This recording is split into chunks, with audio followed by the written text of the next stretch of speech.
एक successful real estate consultant है, उसकी क्या स्पेशल कैरेक्टरिस्टिक्स होने चाहिए?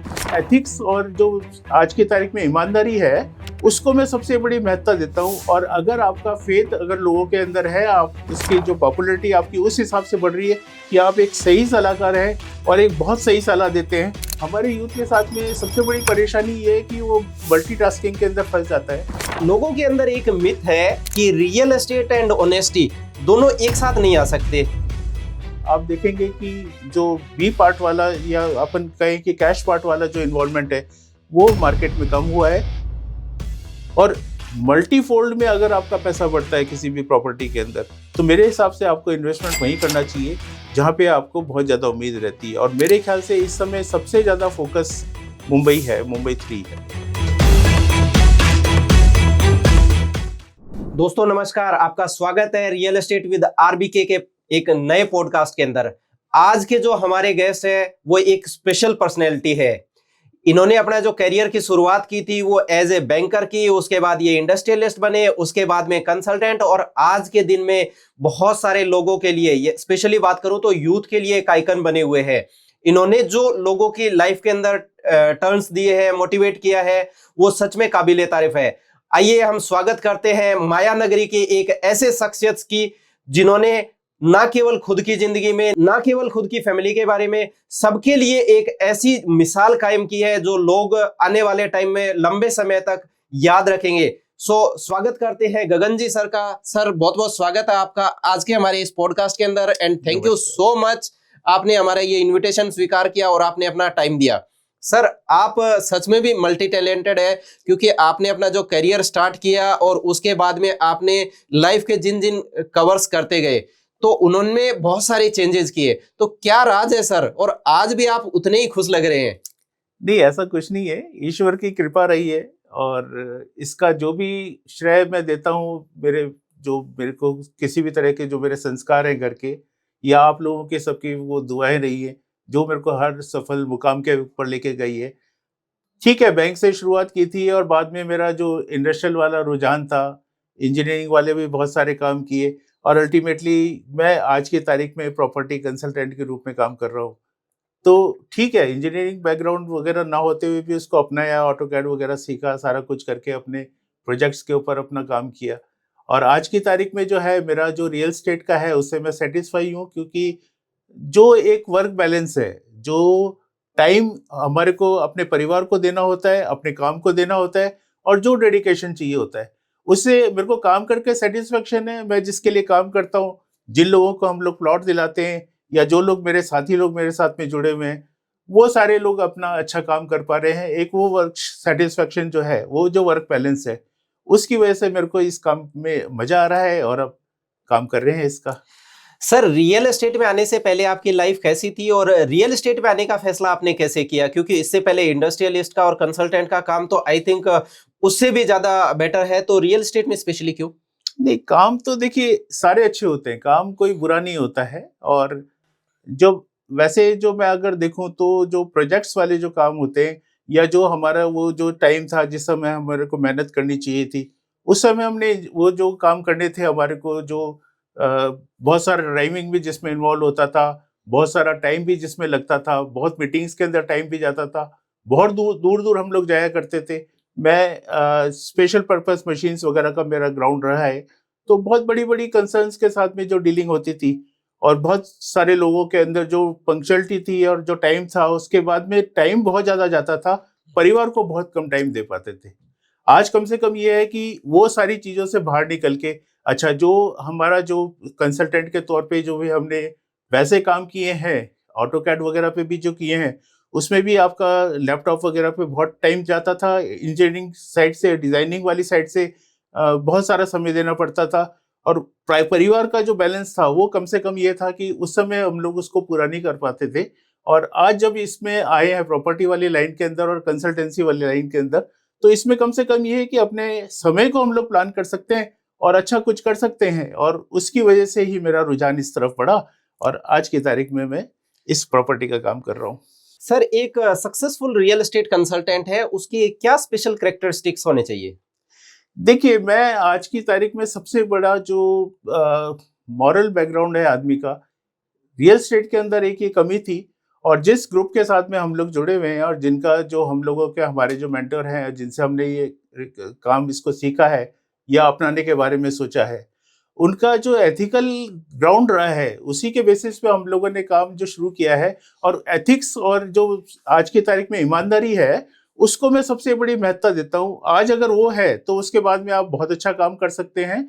और अगर आपका फेथ अगर लोगों के अंदर है, आप उसकी जो पॉपुलैरिटी आपकी उस हिसाब से बढ़ रही है कि आप एक सही सलाहकार हैं और एक बहुत सही सलाह देते हैं, तो आपका अपने आप ही मतलब काम अपने आप चलता रहता है। ईश्वर की आपके ऊपर दया बनी रहती है और आप अच्छा काम कर पाते हैं।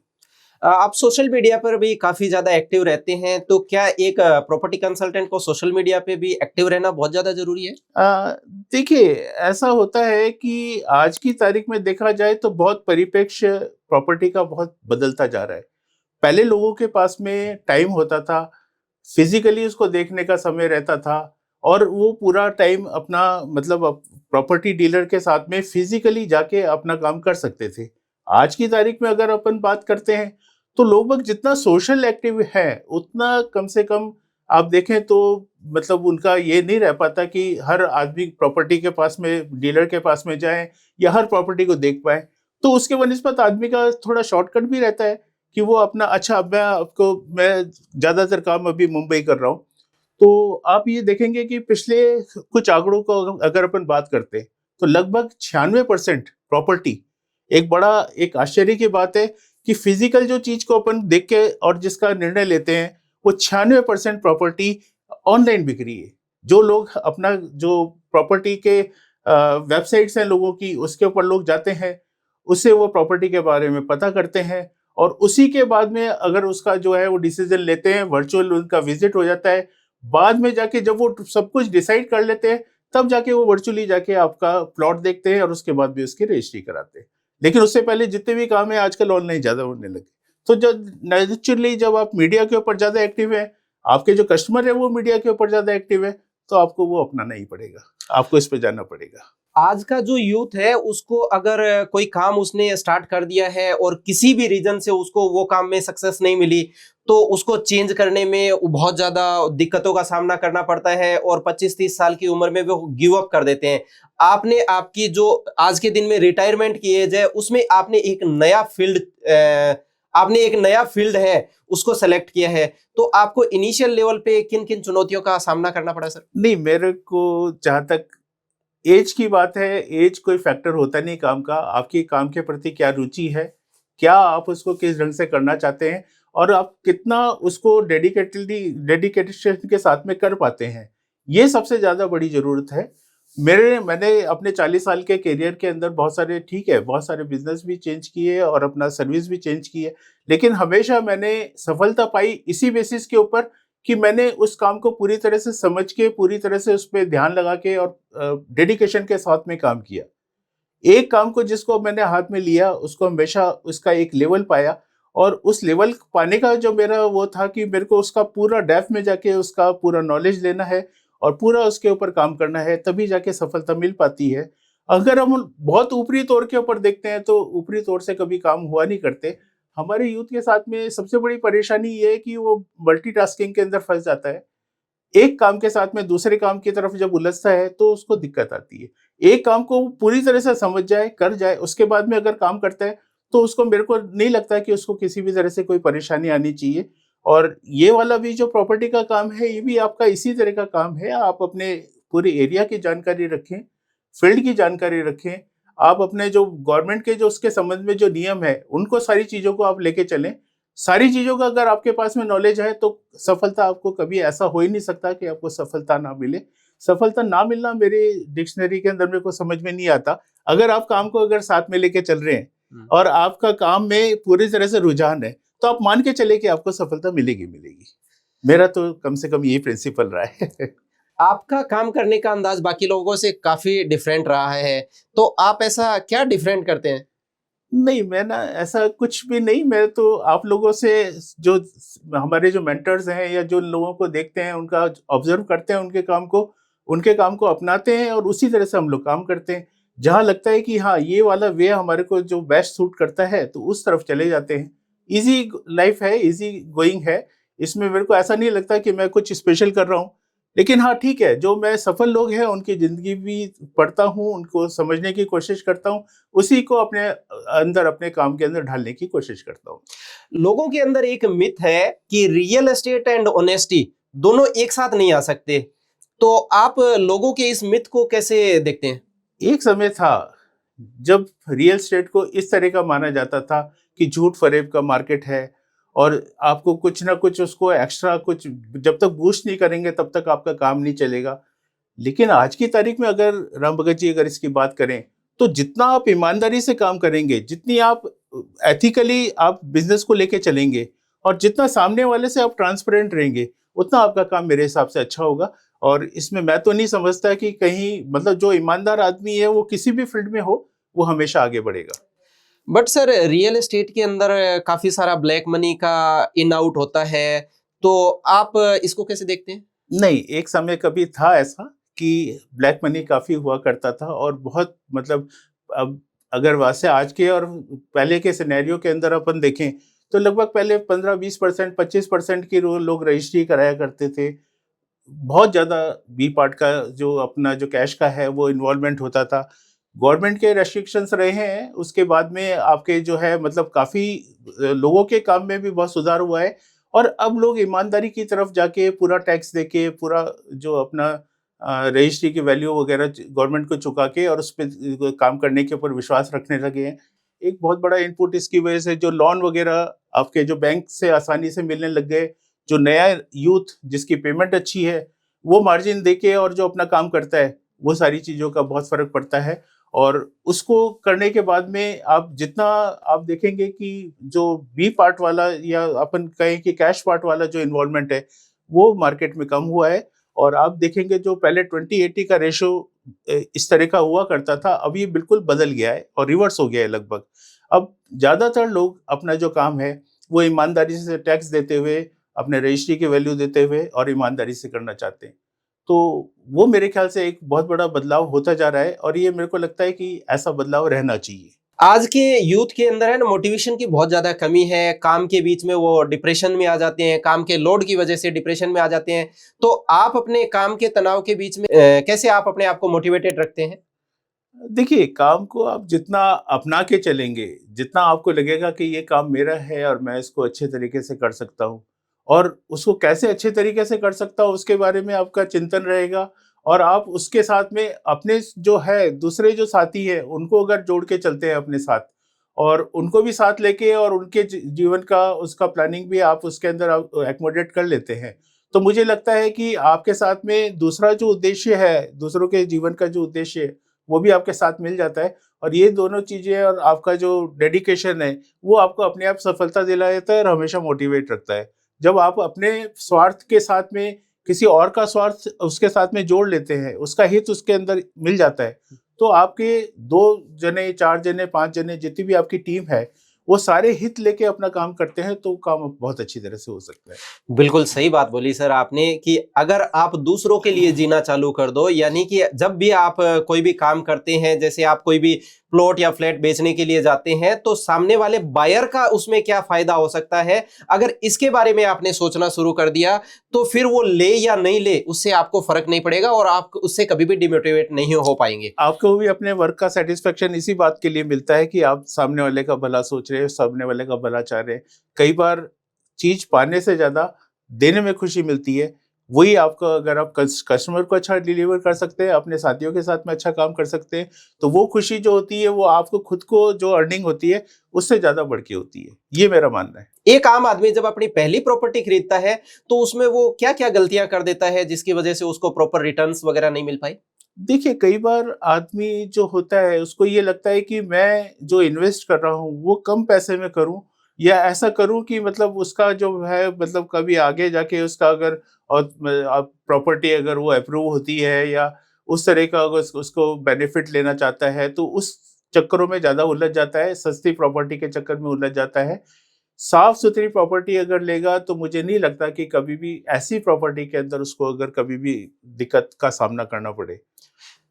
लेकिन साफ सुथरी प्रॉपर्टी लेने के लिए तो हमें माया नगरी जैसे शहरों में जाना पड़ेगा, महानगरों में जाना पड़ेगा, और उसके बारे में हमें बहुत ज्यादा नॉलेज नहीं है। तो आप उसके बारे में भी तो हमें थोड़ा सा नॉलेज दीजिए कि भाई वहां पर कैसा क्या हुआ, कैसे मुंबई का डेवलपमेंट हुआ। और आज के दिन आप बहुत ज्यादा बात करते हो कि नवी मुंबई या मुंबई थर्ड, तो इसमें क्या है, कैसे है, उसको थोड़ा सा हमें डिटेल में बताइए ना सर। हाँ, नहीं देखिए, सब अभी हर जगह की एक अथॉरिटी रहती है और उसका अथॉरिटी के हिसाब से आपका उसका जैसी भी प्रॉपर्टी आपकी आप उससे ले रहे हैं, ऑथराइज प्रॉपर्टी है, तो चाहे वो जयपुर है, मुंबई है, कोई गांव है, पंचायत के भी अगर पट्टे हैं, साफ सुथरे काम होते हैं तो अच्छे होते हैं। हाँ, जैसे मुंबई की अगर अपन बात करें तो माया नगरी है।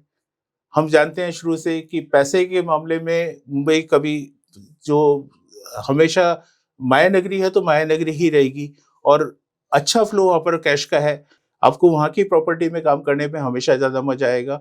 और जहाँ तक अभी आप मुंबई 3 की बात कर रहे थे, आज की तारीख में आप बेशक माननीय अपने जो नितिन गडकरी जी की बात करें या देवेंद्र फडणवीस की बात करें या पूरे सरकार का रुझान देखें, इसके अलावा केंद्र सरकार का भी आप रुझान देखें, जो प्रगति और अपना जो स्वावलंबी हम बनना चाहते हैं, जितना भारत बनना चाहता है, तो इस तरह के जो प्रोजेक्ट्स हैं वो एक के बाद एक वहाँ पर काफी तेजी से आ रहे हैं और मुंबई को एक ही अलग स्तर के ऊपर लेके जाने वाले हैं। और अगले 3 साल के अंदर जितनी हमारे को जो प्रोजेक्ट वहाँ पर चल रहे हैं, जिस हिसाब से वहाँ पर काम हो रहे हैं, तो मान के चलें कि मुंबई एक बहुत अलग लेवल के ऊपर जाने वाला है। और वहाँ की जो प्राइसिंग है आज की तारीख में अगर देखा जाए, तो हम जिस कंसेप्ट के अंदर चल रहे हैं, क्योंकि मुंबई 3 एक नया कंसेप्ट रायगढ़ डिस्ट्रिक्ट को ये जो बनाने जा रहे हैं, तो वो रायगढ़ डिस्ट्रिक्ट जो है उसके अंदर आपका इंफ्रास्ट्रक्चर का काफी डेवलपमेंट आ रहा है, बुलेट ट्रेन वगैरह की, और जो दूसरी आपके अभी आपने रिसेंटली सुना होगा अभी 25 दिसंबर से वहाँ पर जो कमर्शियल फ्लाइट है वो भी रेगुलर हो गई है। तो ये एयर कनेक्टिविटी, वाटर कनेक्टिविटी के लिए तो मुंबई शुरू से फेमस रहा है। कलकत्ता और मुंबई को जो शुरू से फोकस किया था, और ये जो अपन कहते हैं इंडस्ट्रियल नगरी है या माया नगरी की बात करते हैं, तो उसका बहुत बड़ा कारण तो बंदरगाह थे ही, उसी की वजह से वहाँ का फोकस था। तो जल संसाधन, वायु संसाधन और सड़क संसाधन, आज की तारीख में जितने वहाँ पर मल्टी कॉरिडोर और जितनी कनेक्टिविटी पूरे देश के साथ में बन रही है, तो ये मुंबई को अलग लेवल पे लेके जाएगी। और सरकार का जितना फोकस है अभी, महाराष्ट्र गवर्नमेंट का भी और स्टेट आपका जो सेंट्रल गवर्नमेंट है उसका जितना फोकस इस समय मुंबई 3 के ऊपर है, तो ये रायगढ़ डिस्ट्रिक्ट को एक अलग ही लेवल पे लेके जाएंगे और उसमें अपन उसको नकार नहीं सकते। डेफिनेटली सर, देखो मुंबई तो मुंबई है आखिर, लेकिन एक जो आम इन्वेस्टर है जिसका बजट कम है, 10-15-20 लाख रुपए ही है, तो फिर वो कैसे इन्वेस्ट कर सकता है मुंबई के अंदर? देखिए, सबसे बड़ी बात तो वही आती है हमारे पास में। आज अगर हम प्रॉपर्टी में अगर इन्वेस्टमेंट करना चाहते हैं, तो प्रॉपर्टी में हमेशा हमारे को बैंक से और जारी लोन वगैरह की जो सारी सुविधाएं मिलती है उसका हमारे को फायदा उठाना चाहिए। लोगों की सैलरीज अच्छी है और बहुत अच्छा वहाँ पर अभी लोगों की अर्निंग है, तो उसके अंदर वो जो मार्जिन की बात कर रहे हैं उनके पास में जो बचत आती है।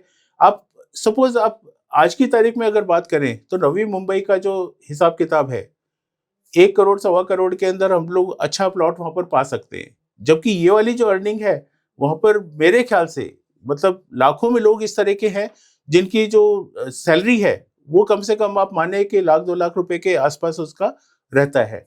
और जो जितना वो सैलरी पा रहा है उससे कम से कम भी 100 गुना वो जो अपना इन्वेस्टमेंट है उसको वो प्लान कर सकता है, क्योंकि उसको बैंक लोन की सुविधा है, चुकाने की सुविधा है, साफ सुथरी प्रॉपर्टी है। तो उसके अंदर अच्छा, सबसे बड़ी बात यह है कि जिस लेवल पे अभी वहां पर प्रॉपर्टी चल रही है और जैसा मुंबई का स्तर है, तो वहाँ जो पुरानी मुंबई और अभी ये जो मुंबई है जिसकी अपन मुंबई 3 की बात कर रहे हैं, तो अभी इसमें बहुत ज्यादा डिफरेंसेस हैं प्राइसेस के। और मल्टीफोल्ड में अगर आपका पैसा बढ़ता है किसी भी प्रॉपर्टी के अंदर, तो मेरे हिसाब से आपको इन्वेस्टमेंट वहीं करना चाहिए जहां पे आपको बहुत ज्यादा उम्मीद रहती है। और मेरे ख्याल से इस समय सबसे ज्यादा फोकस मुंबई है, मुंबई 3 है। बिल्कुल, मुंबई 3 में डेफिनेटली इन्वेस्ट करना चाहिए। और रेरा आने के बाद में जो बायर्स है उनकी जो सेफ्टी सिक्योरिटी काफी ज्यादा बढ़ गई है, आपको क्या लगता है सर? हाँ, डेफिनेटली जो 2017 के बाद में ये जो बदलाव आया है, सरकार ने जो रेरा का कानून लाके और अपने जो कम से कम जितने भी उपभोक्ता हैं उनको उन्होंने बहुत सेफ कर दिया है। बिल्डर्स पे और जो डेवलपर्स हैं उनके ऊपर बहुत सारी पाबंदियां इस तरह की लगी हैं कि उनको टाइमली डिलीवर करना है और अच्छी चीज डिलीवर करना है, जितना उन्होंने कमिटमेंट किया है उसको डिलीवर करना है। तो एक वो जब उसके अंदर ब्लैक एंड व्हाइट के अंदर आ जाता है, विश्वास भी प्रॉपर्टी का ज्यादा बढ़ता है, मार्केट भी ज्यादा अच्छा होता है और इससे कंज्यूमर को फायदा भी ज्यादा मिलता है। तो जो भी उपभोक्ता है उसको डेफिनेटली रेरा का बहुत फायदा मिल रहा है। और हर तरह से जो ये जो प्रॉपर्टीज है कम से कम बहुत साफ सुथरी, और ये वाला जो कम से कम फील्ड है जो रियल एस्टेट का बहुत बदनाम हुआ करता था, लोग बाग अपने कमिटमेंट कभी पूरे नहीं किया करते थे, और अभी बिल्कुल पलट गया है। ऐसे लोग अभी रह ही नहीं गए हैं, और जो रह भी अगर ऐसे चल रहे हैं तो मेरा मानना है कि ऐसे कड़े कानून के बाद में वो चल नहीं पाएंगे और उनको अपने आप को या तो सुधारना पड़ेगा या दूसरा बिजनेस के अंदर जाना पड़ेगा। तो सर रेरा तो आ गया है, लोगों की काफी सेफ सिक्योर इन्वेस्टमेंट होने लगे हैं, लेकिन उसके बावजूद भी अगर मुझे किसी प्रोजेक्ट के अंदर निवेश करना है तो चेकलिस्ट के कौन से 5 पॉइंट्स है जो मुझे उसके अंदर देखने ही चाहिए कि अगर ये फुलफिल कर रहा है तो ही मैं वो प्रॉपर्टी लूं? देखिए, सबसे पहले जरूरत होती है अपने को उसकी जो वैलिडिटी है, जो उसका किस अथॉरिटी से वो ऑथराइज है और किस उसके अंदर वो काम कर रहा है, उसकी परमिशन प्रॉपर है कि नहीं है, उसके जो कागज है जो रेवेन्यू डिपार्टमेंट में है वो प्रॉपर है कि नहीं है, उसका जो डीलिंग है वो अपने किस तरह का रहा है। बिल्डर की रेपुटेशन आप जान ही सकते हैं, उसके अंदर कहीं दिक्कत नहीं आती, क्योंकि हर बिल्डर का आज की तारीख में देखा जाए तो रेरा पे रिकॉर्ड है, उसका जो है वैसे ही रिकॉर्ड है उसकी वेबसाइट वगैरह पे, उसके जो आजकल वैसे भी ओपन मार्केट में आपका और मीडिया की वजह से कोई भी अगर छोटी मोटी भी कोई कमी है तो बहुत जल्दी हाईलाइट हो जाती है। तो आपको अच्छे बिल्डर के साथ में अच्छी प्रॉपर्टी के अंदर और साफ सुथरा काम अगर आप करेंगे तो मुझे नहीं लगता कि कहीं भी किसी भी तरह का उसमें आप प्रॉपर्टी खरीदने में आप मात खा पाएंगे। आप अच्छा काम कर सकते हैं इसके अंदर। जैसे ही मुंबई का नाम आता है तो वहाँ का जो कमर्शियलाइजेशन है उसके बारे में बहुत ज्यादा चर्चा होती है। तो कमर्शियल प्रॉपर्टी खरीदने के क्या क्या फायदे हो सकते हैं और क्या क्या नुकसान भी हो सकते हैं? देखिए, आप डेफिनेटली कमर्शियल के अंदर अगर अपन बात करें तो रेट का एप्रिसिएशन भी और किराया भी हमेशा हमारे को कमर्शियल के अंदर बहुत अच्छा मिलता है, इस बारे में कोई शक की बात नहीं है। और जो भी मार्केट है, जैसे मुंबई ने तो बहुत सारी चीजें नई सिरे से देखी हैं। जो मार्केट था उनका, जो ऑफिसेस थे, जो इंफ्रास्ट्रक्चर था, वो बीकेसी जैसी जगह जो उन्होंने नई नई बनाई है और बिल्कुल नया प्लानिंग हुआ है, उसके अंदर आप देखेंगे तो अगर जिसने वहां पर शुरू में इन्वेस्टमेंट किया है तो उसको बहुत मल्टीफोल्ड का मतलब भी बहुत ज्यादा मल्टीप्लाई होके उसको उसका रिटर्न मिल रहा है, और उसका किराया भी उसको अच्छा मिलता है। कमर्शियल प्रॉपर्टी में हमेशा आपको जो रेंटल वैल्यू है वो आपको ज्यादा मिलेगी वनिस्पत की। आप एरिया वाइज अगर सेक्टर वाइज देखें तो इन्वेस्टमेंट डेफिनेटली आपका जो नो डाउट कमर्शियल के अंदर ज्यादा करना पड़ेगा, तभी आपको उसके वैल्यू मिल पाती है। और जितना इनिशियल स्टेज के ऊपर आप कमर्शियल के अंदर इन्वेस्टमेंट कर लेते हैं वो हमेशा आपको ज्यादा फायदेमंद रहता है। तो क्या रेंटल इनकम के भरोसे प्रॉपर्टी खरीदना एक समझदारी भरा फैसला हो सकता है? देखिए, अगर रेंटल की बात करें तो अगर बैंक के ब्याज से आप कंपेयर करेंगे तो आपको कभी रेंटल उतना नहीं मिल पाता जितना बैंक पे ब्याज मिल जाता है। लेकिन सबसे बड़ा जो प्रॉपर्टी के अंदर जो देखने वाली बात है उसका भविष्य कैसा है। आपके रेंटल से ज्यादा आपका जो इन्वेस्टमेंट है वो आपको भविष्य के अंदर रिटर्न ज्यादा अच्छे दे देता है। तो रेंटल के बेसिस के ऊपर आप रेंटल के कैलकुलेशन में उलझ के तो कभी आप प्रॉपर्टी ले नहीं पाएंगे। आपको रेंट अगर प्रॉपर्टी लेना है तो उसका भविष्य देखते हुए जो चीज आपकी अच्छी है उसी को आप उसको लेके आप उसका फायदा उठा पाते हैं। इसके सिर्फ रेंट के भरोसे आप कभी प्रॉपर्टी में इन्वेस्टमेंट कर ही नहीं पाते। आज के दिन में लोग हैं वो बैंक लोन लेके या होम लोन या कमर्शियल लोन लेके ज्यादातर प्रॉपर्टी के अंदर इन्वेस्ट करते हैं। तो ये तो एक लाइबिलिटी हो गई, ये एसेट कैसे हो सकता है? देखिए, एसेट तो लोन कभी भी एसेट नहीं है, वो तो लाइबिलिटी है। लाइबिलिटी नाम उसके साथ में जुड़ा रहेगा, उसके ऊपर तो कोई शक की बात नहीं है। लेकिन उसकी वजह से जो आपकी प्रॉपर्टी बन रही है उसकी वैल्यू क्या है आज की तारीख में। अगर आप लोन लेके मैं ये मानता हूं कि आदमी के पास में 15 से 20% भी अगर उसका जो वैल्यू जितनी की प्रॉपर्टी वो खरीदता है तो उसका 15 से 20% भी अगर उसके पार्ट में उसका सीड कैपिटल या उसका जो मार्जिन है वो अगर उसके पास में है तो वो प्रॉपर्टी में इन्वेस्ट कर पाता है। और यही इन्वेस्टमेंट आपका, सपोज 1 करोड़ की प्रॉपर्टी है, आपको 1 करोड़ रुपए चाहिए नहीं उसके लिए, आपको बैंक बैठा है 70-80 लाख रुपए देने के लिए, 85 लाख रुपए देने के लिए, तो आपको बस तो 15-20 लाख का अपना अरेंजमेंट करना है। उस प्रॉपर्टी को होल्ड करने के लिए अपना इन्वेस्टमेंट चाहिए बस। अदरवाइज जो बैंक का जो फाइनेंस है उससे उसके बेसिस के ऊपर आप काम करते हैं, और बैंक के जो ब्याज है उसके वनिस्पत प्रॉपर्टी का जो रिटर्न है, अगर 2-3 साल के बाद आप कंपेयर करके देखेंगे तो बहुत मल्टीफोल्ड के अंदर और बहुत बड़े बेनिफिट के साथ में आप उस लोन का यूटिलाइज करके आप प्रॉपर्टी को सस्टेन कर पाते हैं। तो डेफिनेटली इन लोन के और इसके जो सुविधाएं मार्केट के अंदर आपको मिल पाती हैं, उसकी वजह से आप प्रॉपर्टी खरीदते हैं तो वो आप मतलब हमेशा आपको ज्यादा फायदा देके जाएंगी भविष्य के अंदर, वनिस्पत की आपकी लाइबिलिटी की तरफ आप अगर फोकस करोगे तो उस लाइबिलिटी के वनिस्पत, क्योंकि किसी भी समय पे वो लाइबिलिटी आप अपनी उस प्रॉपर्टी को बेच के खत्म कर सकते हैं। तो जो ऐसी प्रॉपर्टी या ऐसी चीज आप खरीदने जा रहे हो जिसके ऊपर आपको लोन लेके और उसका मल्टीफोल्ड में आपको रिटर्न मिल रहा है, तो आप जिस समय उसको लाइबिलिटी को खत्म करोगे तो भी उसके अलावा बहुत सारा पैसा आपके पास में बचता है, बहुत सारा प्रॉपर्टी आप नई प्रॉपर्टी ऐसे खरीद सकते हैं जिसके अंदर जो बचा हुआ मार्जिन है उसी से खरीद सकते हैं। लेकिन मैं एडवाइजेबल यही है कि आप ज्यादा से ज्यादा बैंक का या अपने जो सरकारी साधन है उनका यूज करके और अच्छी से अच्छी प्रॉपर्टी ले, ताकि उसका भविष्य में अच्छा रिटर्न आपको मिल पाए। अगर किसी के पास 1 करोड़ रुपए है तो आप उसको कहां और कैसे इन्वेस्ट करने की सलाह देंगे? देखिए, मैं आपको वही बात कह रहा हूँ कि अपना उसकी जो ज़रूरत है, अगर वो ज़रूरतें अगर वो पूरी कर चुका है, सबसे पहले ज़रूरत तो आदमी को मकान में रहने की या अच्छी सोसाइटी में रहने की, वो पहली ज़रूरत होती है।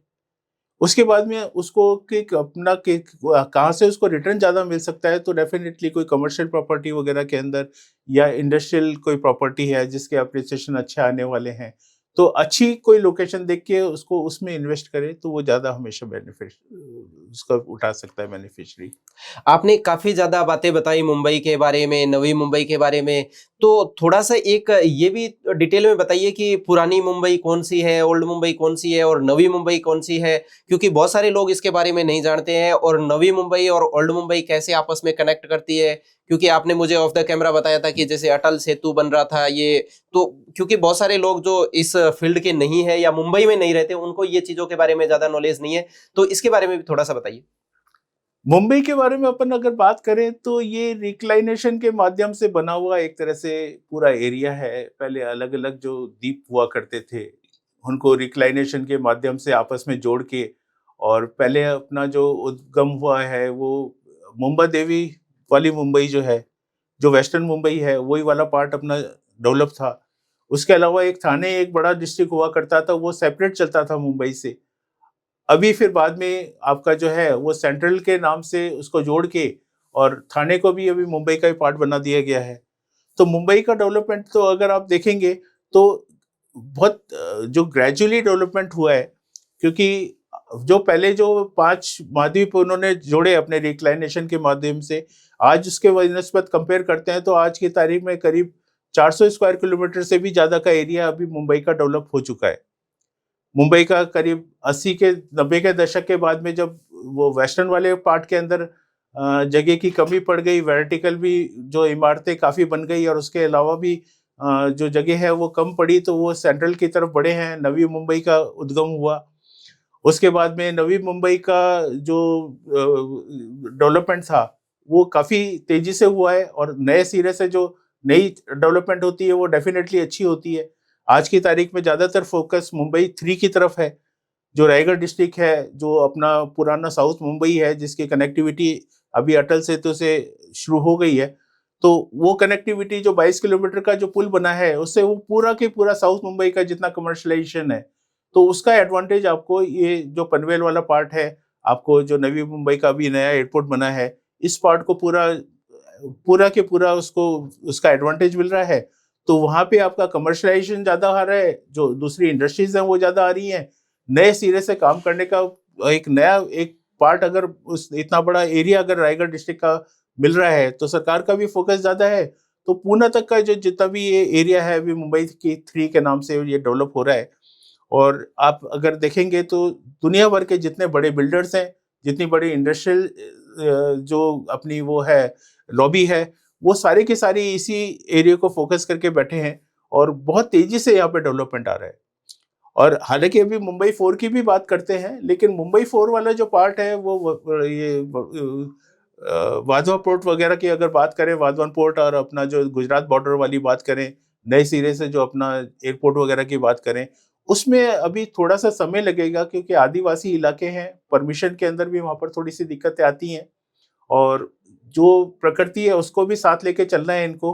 अभी जैसे नए एयरपोर्ट की अगर बात कर रहे हैं तो वो पूरा के पूरा रिक्लाइनेशन के माध्यम से, जैसे दुबई को पाम ट्री वगैरह के और ये सारे जो पाम बीच वगैरह बसाए गए हैं, उसी तरह से समुद्र में जमीन बढ़ा के और उस तरह से बढ़ाने की बात कर रहे हैं। तो ये सारी चीजें पे इंफ्रास्ट्रक्चर के अंदर अपने को बहुत सारा आगे उसमें समय जाएगा, तो वो अभी बहुत बात की बात है। लेकिन अभी जो फोकस है पूरी तरह से मुंबई 3 का, तो उसमें डाटा सेंटर्स वगैरह आ रहे हैं, नई इंडस्ट्रीज आ रही हैं, नए जो आपके जो चिप फैक्ट्रीज वगैरह जो अपनी जो नए सिरे से जो गवर्नमेंट जर्मनी वगैरह के साथ में और इसराइल वगैरह के साथ में जो प्लान कर रही है, ये सारे जो हैं बहुत सारे एमएनसीज वगैरह वहाँ पर आ रही हैं, बहुत सारी यूनिट्स आएंगी, कमर्शलाइजेशन काफी होगा, तो बहुत तेजी से काम होगा यहाँ पे। बिल्कुल। रियल एस्टेट में नेटवर्किंग का कितना हाथ है सर, कि अगर कोई भी आदमी ऐसा है भाई, जैसे उसका मुंबई में कोई रिलेटिव भी नहीं है, दोस्त भी नहीं है, तो क्या वो वहां पर काम करके सक्सेस हो सकता है? देखिए आजकल जो कंसेप्ट चल रहा है वो मार्केट में वो वाले जमाने गए जब एक प्रॉपर्टी डीलर अपना खुद का सेटिस्फेक्शन अपना उसका एक प्लॉट बेच के, 2 प्लॉट बेच के, मकान फ्लैट वगैरह जो भी है उसमें डील करके या किराए पे देके उसका काम चल जाता था।